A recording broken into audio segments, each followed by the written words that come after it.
Ertugrul کون تھے؟ کس نے شاہان خوارزم کے زور کو تہس نہس کیا تھا؟ ایران اور شام میں ترکی لوگ کس نام سے مشہور ہوئے تھے؟ ارطغرل کا قبیلہ کہاں جا کر آباد ہوا تھا؟ ارطغرل کے والد سلیمان شاہ کی موت کیسے واقع ہوئی تھی؟ ترکان اوغوز کون تھے؟ سلطان علاء الدین کہاں کے حکمران تھے؟ ارطغرل کا قافلہ کتنے گھرانوں پر مشتمل تھا؟ سلطان علاء الدین نے ارطغرل کو بودوباش کے لیے کون سا علاقہ تحفتاً دیا تھا؟ ارطغرل کی بہادری کے کیا کیا قصے آج کے اس تاریخی ولاگ میں آپ سنیں گے، اور آخر میں یہ کہ ارطغرل کب فوت ہوئے تھے اور کہاں مدفون ہیں۔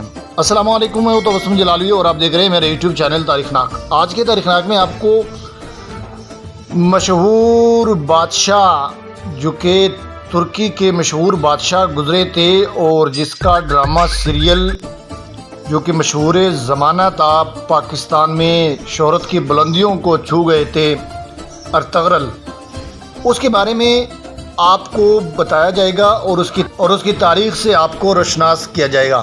لیکن تفصیل پر جانے سے پہلے اگر آپ نے ابھی تک میرے یوٹیوب چینل تاریخ ناک کو سبسکرائب نہیں کیا تو سب سے پہلے چینل کو سبسکرائب کریں اور پھر اس کے بیل آئیکن آل کو اگلی ویڈیوز کی نوٹیفیکیشن حاصل کرنے کے لیے پریس کیجیے گا۔ آئیے چلتے ہیں اب تفصیل کی جانب۔ 7ویں صدی ہجری بمطابق 13ویں صدی عیسوی کے ابتدا میں شاہان خوارزم کی قوت اوج شباب پر تھی۔ وہ ایران و خراسان اور شام و عراق میں آل سلجوق کے بیشتر مقبوضات پر قابض ہو چکے تھے اور ایشیا کی تمام اسلامی سلطنتوں کو فتح کر لینا چاہتے تھے، لیکن عین اس وقت جب وہ اس حوصلے کی تکمیل کے لیے تیار ہو رہے تھے، چنگیز خانی طوفان اپنی تمام ہولناکیوں کے ساتھ اٹھا اور سلطنت خوارزم کو پاش پاش کر ڈالا۔ اس سلطنت کی تباہی کے بعد ترکی قبائل جنوب کی طرف بھاگے، ان میں بعض ایران اور شام میں پہنچے اور وہاں 7ویں اور 8ویں صدی ہجری میں بہت کچھ اقتدار حاصل کیا اور ترکمانی مشہور ہوئے، اور بعض جنوب کی طرف بڑھے اور مصر کے سلاطین مملوک سے معرکہ آرا ہوئے جو خود ترکی نسل تھے، لیکن مصر میں انہیں شکست ہوئی اور وہاں سے واپس ہو کر وہ ایشیائے کوچک میں سلجوکیوں سے آ ملے۔ انہی ترکی قبائل میں جو چنگیز خان کے حملے کے بعد اپنا وطن چھوڑ کر مارے پھر رہے تھے، ارطغرل کا قبیلہ بھی تھا۔ یہ قبیلہ ترکان اوغوز کے قبیلے کا ایک جزو تھا جو ارطغرل کے باپ سلیمان شاہ کی سرکردگی میں اپنے وطن خراسان کو چھوڑ کر مختلف ملکوں میں گھومتا ہوا شام کی طرف جا رہا تھا کہ اثنائے راہ میں دریائے فرات کو عبور کرتے ہوئے سلیمان شاہ ڈوب کر ہلاک ہو گیا۔ قبیلے کا بیشتر حصہ اس وقت منتشر ہو گیا، لیکن جو لوگ رہ گئے وہ ارطغرل اور اس کے بھائی دوندار کے ساتھ ایشیائے کوچک کی طرف روانہ ہوئے اور سلطان علاء الدین سلجوقی کی سلطنت میں داخل ہو گئے۔ یہ جماعت جو صرف 420 گھرانوں پر مشتمل تھی، سلطان علاء الدین کے زیر سایہ پناہ لینے کے لیے پایا تخت کونیا کی طرف جا رہی تھی کہ راستے میں انگورا کے قریب ارطغرل کو 2 فوجیں مصروف جنگ نظر آئی۔ وہ کسی فریق سے واقف نہ تھا، لیکن یہ دیکھ کر کہ ان میں سے ایک تعداد کے لحاظ سے کمزور اور دوسری قوی ہے، اپنے سواروں کے مختصر دستہ کے ساتھ جن کی مجموعی تعداد صرف 444 تھی، کمزور فریق کی حمایت کے لیے بڑھا اور اس جان بازی سے حملہ آور ہوا کہ دشمن کو میدان چھوڑ کر بھاگنا پڑا۔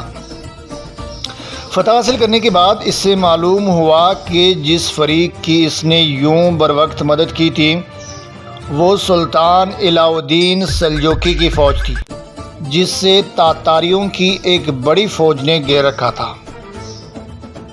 ارطغرل کے اس کارنامے کے صلے میں سلطان علاء الدین نے سے سوغوت کا زرخیز علاقہ جو دریائے سقاریہ کے بائیں جانب بازنطینی سرحد کے قریب واقع تھا جاگیر میں عطا کیا اور سوغوت کا شعر بھی اس سے دیا۔ اس علاقے میں ارطغرل اور اس کے ساتھیوں نے جو خراسان اور آرمینیا سے آئے تھے بدوباش اختیار کی۔ علاء الدین نے ارطغرل کو اس جاگیر کا سپاہدار بھی مقرر کیا۔ چونکہ ارطغرل کے جاگیر بازنطینی سرحد سے متصل واقع تھی، اس لیے بازنطینی قلعہداروں سے اکثر جنگ کی نوبت آتی رہتی تھی۔ ارطغرل نے تھوڑے ہی دنوں میں اپنی شجاعت کا سکہ بٹھا دیا اور اس کی فتوحات کا یہ اثر ہوا کہ بہت سے ترکی قبائل ایشیائے کوچک میں پہلے سے آباد تھے اس کے ساتھ شامل ہوتے گئے اور اس کی لڑائیوں میں شریک ہونے لگے۔ اس طرح اس کی قوت روز بروز بڑھتی گئی اور اس کا اقتدار گرد و پیش کے علاقوں میں قائم ہونے لگا۔ سلطان علاء الدین کے لیے ایک جاگیردار کا اس طرح قوت و اقتدار حاصل کر لینا تشویش کا باعث ہوتا، لیکن ایشیائے کوچک میں دولت سلجوقیہ اندرونی اختلال اور امراء کی بغاوتوں کے سبب زوال کے آخری منزل میں تھی۔ اگرچہ کونیا میں سلاجقہ روم کی قدیم شان و شوکت اب بھی نمایاں تھی، تاہم حکومت کا دائرہ بہت محدود رہ گیا تھا۔ ایک طرف تاتاریوں نے جنوبی اور مشرقی علاقوں پر قبضہ کر لیا تھا، تو دوسری طرف عیسائیوں نے شمال اور مشرق کے قدیم بازنطینی صوبوں کے اکثر حصے واپس لے لیے تھے۔ وسطی اور جنوبی حصے میں متعدد سلجوقی سرداروں نے خود مختار حکومتیں قائم کر لی تھی۔ سرحدی علاقوں میں جنگ کا سلسلہ عموماً جاری رہتا تھا اور تاتاری حملوں کا خطرہ کبھی دور نہیں ہوتا تھا۔ ایسی حالت میں ارطغرل جیسے دلیر سردار اور نائب کی فتوحات سے علاء الدین کو بجائے تشویش کے ایک گونا اطمینان نصیب ہوا اور اس نے ارطغرل کو مزید انعامات عطا کیے۔ چنانچہ جب نبی شہر اور بروسا کے درمیان ایک جنگ میں ارطغرل نے علاء الدین کے نائب کی حیثیت سے تاتاریوں اور بازنطینیوں کی ایک متحدہ فوج کو شکست دی، تو سلطان نے اس کے حوصلے میں اس کے شہر کو بھی اس کی جاگیر میں دے دیا اور پوری جاگیر کا نام سلطانونی یعنی صدر سلطانی رکھا۔ نیز ارطغرل کو اپنے مقدمۃ الجیش کا سپہ سالار مقرر کیا۔ اس وسیع علاقے میں بکثرت چراگاہوں اور زرخیز زمینوں کے علاوہ متعدد قلعے بھی تھے، مثلاً کراجہ حصار، بلے جیک، انینی وغیرہ، لیکن سلطانونی کے اکثر حصوں پر خودسر امیروں کا قبضہ تھا اور اس جاگیر پر اپنا تسلط قائم کرنے کے لیے ارطغرل اور اس کے بعد عثمان کو مدتوں جنگ کرنی پڑی۔ ہلال سلطان علاء الدین کے علم کا نشان تھا۔ ارطغرل نے بھی اس کے نائب کی حیثیت سے اس نشان کو اختیار کیا جو آج تک ترکوں کی عظمت کا قومی نشان ہے۔